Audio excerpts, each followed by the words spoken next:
Bom dia, meus queridos alunos do nono ano. Aqui está falando o professor Giovanni, estamos no PET 2, semana 2, explicação dos conteúdos. Eu sei que está um pouquinho agarrado essa explicação, mas é porque leva um tempo para poder postar, né?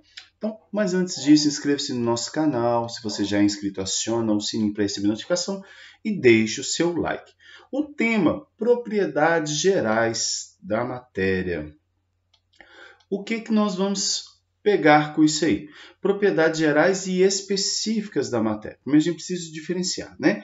Então, as propriedades gerais são aquelas que podem se repetir para substâncias diferentes, que não são exclusivas de um único material. Já as propriedades específicas são exclusivas e particulares de cada material puro, podendo ser usadas para identificá-los. Vamos lá. Vamos primeiro para as gerais, né? Inércia. A matéria permanece em seu estado de repouso, de movimento, a menos que uma força haja sobre ela, haja de agir, tá? Por isso que não tem um H. Vamos visualizar essa propriedade através do esporte, né? Por exemplo, em um jogo de futebol, vôlei ou basquete, por exemplo, a bola só entra em movimento quando impulsionada pelo jogador e demora algum tempo até parar de novo. Por que para, professor? Porque tem resistência do ar, tá? E a própria gravidade, o atrito com o solo, enfim. Então tem uma força atuando sobre. Se você conseguir criar um ambiente sem ar e sem atrito com o solo, mesmo com a gravidade, ele vai continuar em movimento, né? Até encontrar um limite, né? Então, isso é a inércia. Tende a permanecer ou em movimento ou em repouso, a menos que tenha uma força atuando sobre ele, né? Aí tem um exemplo aí de inércia, aí, o carro. O corpo da pessoa aí, do motorista, foi arremessado por quê? Porque ele tende a permanecer em movimento. Por isso a importância de usar o cinto de segurança, né? Então, massa. A massa é uma propriedade que diz respeito à quantidade de matéria que o corpo possui. É uma grandeza que pode ser medida e normalmente usamos o quilograma, né? Ou o grama também, como unidade, pois é a unidade padrão segundo o Sistema Internacional, SI, tá? Sistema que rotula qual unidade deve ser usada em cada grandeza para que haja um padrão mundial. Outra unidade é, né? Tá, eu já falei do grama, aí tem miligrama e tem outros, né? A central é a grama, tá? É o grama. A grama não, perdão, o grama. A grama é o que a gente come. Não, a gente não come, né, Giovanni? O burro come. Então, aí vamos seguindo a ideia. A massa ela está estritamente relacionada à inércia. Quanto maior a massa, maior é a inércia, tá? E o que mede a massa é a balança, tá? Não esqueça disso. A balança mede a massa, porque ela fornece lá, igual tá aí, 253 gramas, tá? Beleza? Então, inclusive, grama é interessante a gente identificar isso, que são 500 gramas, não 500 gramas, tá bom? Então, aí que eu falei que a massa tem relação com a inércia. Quanto maior a massa, maior a inércia, tá bom? Então, por exemplo, um caminhão é mais difícil de ser freado do que uma moto. Por quê? Porque ele tem mais massa, tá bom? Então, e também é mais difícil tirá-lo do repouso. Por quê? Porque também tem mais massa. Por isso o motor do caminhão tem que ser mais forte que o motor da moto. Por isso que o freio do caminhão tem que ser mais forte que o freio da moto. Tá bom?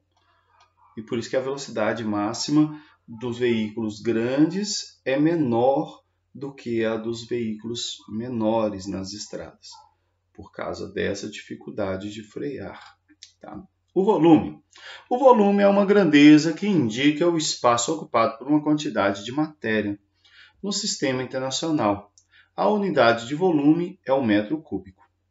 Também é comum a utilização do litro, tá?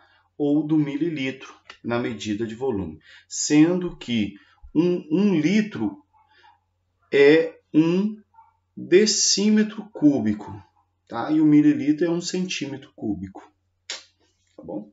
Então, quando a gente fala lá que a caixa d'água tem 1000 litros, ela tem 1 metro cúbico.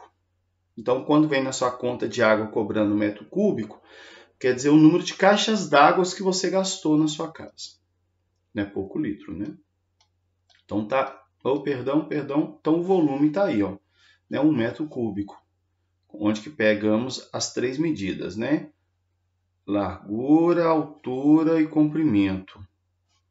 Né? E no caso aqui, largura, altura e comprimento, largura, altura e profundidade, perdão. Largura ou comprimento, né? Altura e profundidade, eu confundi aqui. A profundidade, que seria esse aqui, são 3 medidas, né? Por isso que dá metro cúbico. Quando era 2 só, que é da área, dá metro quadrado, tá? E aí, geralmente, dá para você, através de cubos, calcular o volume das coisas, tá? Em mililitros e em litros. Já a extensão é a capacidade de ocupar lugar no espaço. Toda matéria ocupa lugar no espaço, tá? É a capacidade de ocupar. E aí, a medida desse espaço ocupado é o volume.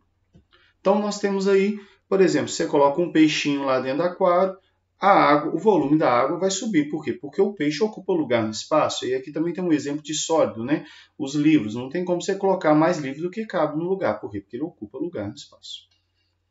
Por isso que quando a gente coloca a mão dentro da água, a água sobe, né? Impenetrabilidade. 2 porções de matéria não podem ocupar o mesmo lugar ao mesmo tempo. Tá? 2 corpos não ocupam o mesmo lugar no espaço ao mesmo tempo. Princípio de Lavoisier. Podemos ver isso quando colocamos nossa mão em um copo cheio d'água. O volume de água que transborda do copo é o mesmo volume que nossa mão ocupa dentro do copo. Então, aquele anterior que nós falamos, da extensão, né, ele é medido principalmente por causa da impenetrabilidade. Colocou, a tendência é deslocar em volta, né? De novo, nós pegamos o mesmo exemplo do peixe e nós pegamos o exemplo da banheira. Encheu a banheira até a borda, na hora que você entrar, vai entornar água, tá bom? Descontinuidade. Uma matéria ser descontínua significa que há espaços nela que não são visíveis aos nossos olhos. Você pode olhar para uma folha de papel e ver seu início em uma ponta e o fim na outra, porém, na própria folha existem vários inícios e vários fins, que equivalem ao início e ao fim da extensão das moléculas que constituem o papel. Então, olha aí. No caso da pedra aqui, a gente já vê, né, bem claramente isso, porque tem poros, tem os grãos.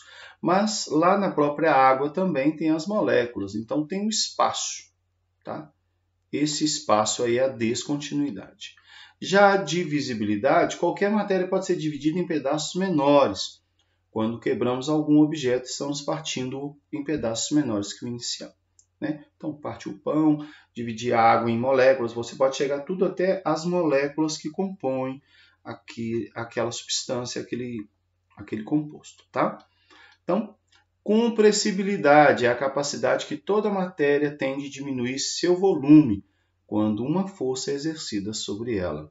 Então tá aí, ó, né? Sendo comprimido. Olha o espaço que tinha. Geralmente os gases têm muito essa capacidade, né? As moléculas que compõem as partículas, os átomos, estão mais espalhados, então você consegue diminuir o espaço entre elas, né?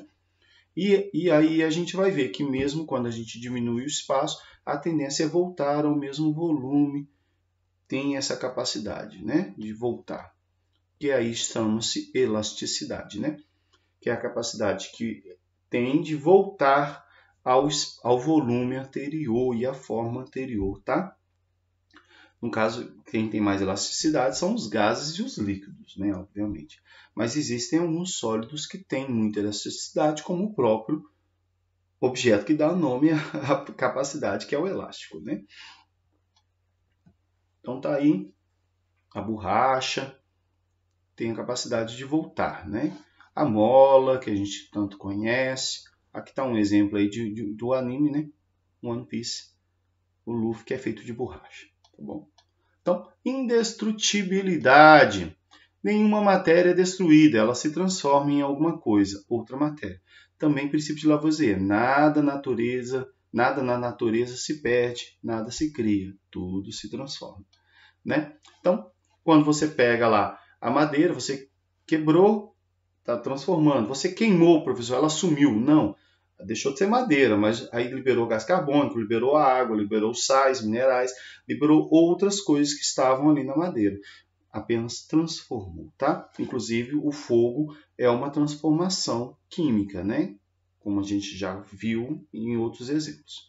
Então, a gente fica por aqui com essas propriedades. Acompanhe um vídeo sobre as propriedades organolépticas, outras propriedades, né, como as específicas, e eu vou fazer alguns vídeos mais específicos sobre cada propriedade específica que precisa de uma atenção maior. No mais, com Deus, até a próxima.